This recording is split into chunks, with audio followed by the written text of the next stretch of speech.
jaw-dropping revelations about dirty jobs have finally surfaced. Crew members are sharing stories that completely change how fans see Mike Rowe, not just as a host, but as someone who truly survived the show. What seemed like light-hearted fun hid real dangers, emotional sacrifices, and moments the cameras never captured. From near-death experiences to raw human struggles, these untold stories reveal the harsh reality behind the humor and mud. When Dirty Jobs premiered in 2003, the goal was simple: showcase America's dirtiest, most grueling jobs. But Mike and his small crew quickly learned this wasn't just TV, it was a journey into real American labor, full of unpredictable hazards and unforgettable people. The show was never scripted, no rehearsals, no second takes. Mike insisted on total authenticity, refusing stunt doubles or shortcuts. If a worker was knee-deep in mud, he went first. At a wastewater plant, while half the crew gagged from the stench, Mike grabbed a shovel and said, "If they can handle this every day, so can we." Every new location brought new risks: toxic fumes, unstable ground, venomous animals, and heavy machinery. Mike feared faking it more than danger, knowing the audience could sense dishonesty. His dedication inspired admiration and fear from his crew. Off camera, the reality was grueling. Long hours, harsh weather, and collapsing tunnels pushed the crew to their limits. Mike was always there, cracking jokes through chaos, enduring chemical burns, infections, and even snake bites, all while ensuring the workers' stories were told authentically. What viewers saw as laughter and camaraderie was really a test of endurance, courage, and sheer willpower. Mike Rowe didn't just host Dirty Jobs, he survived it, and the untold dangers behind the scenes make that clear. Mike refused medical treatment until the day's shoot was done, telling his crew, "If the locals can handle it, I can too."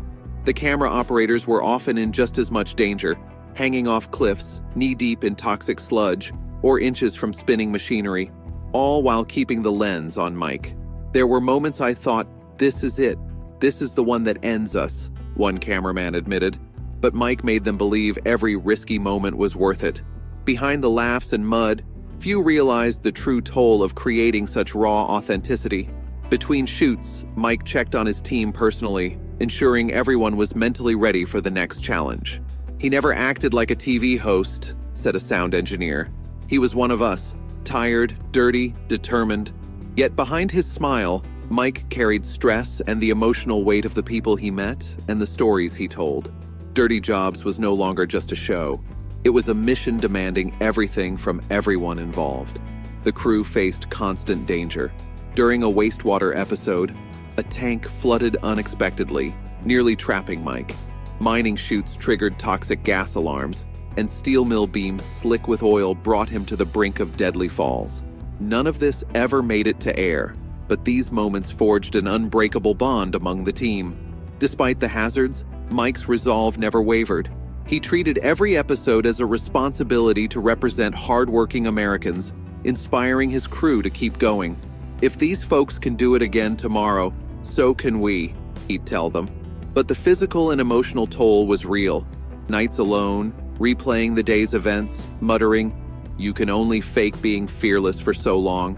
The next morning, he was back joking and smiling, leading by example. As the show's popularity exploded, network pressures grew.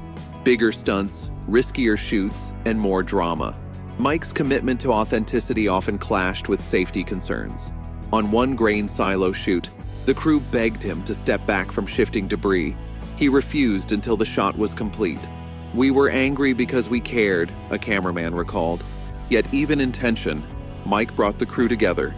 Dinners in diners or parking lot barbecues became moments to laugh, decompress, and reinforce trust. "If we can't trust each other, we don't belong out there," he said.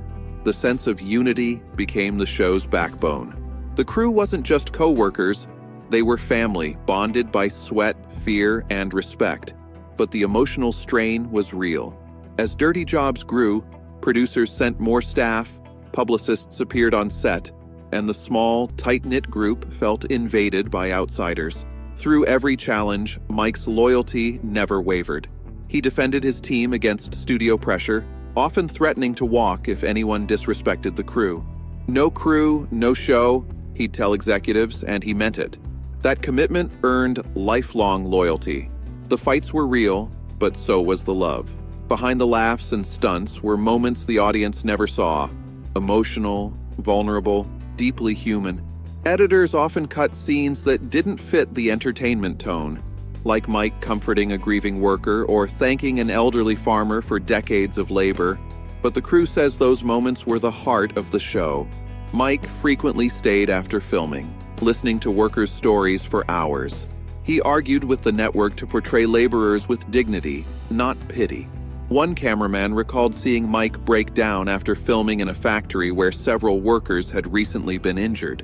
"These people don't need sympathy," he said. "They need recognition." Off camera, Mike's compassion extended beyond the show.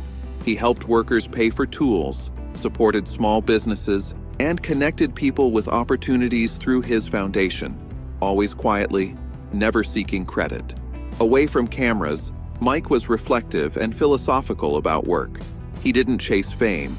He asked questions most celebrities wouldn't, seeking to understand not just what people did, but why.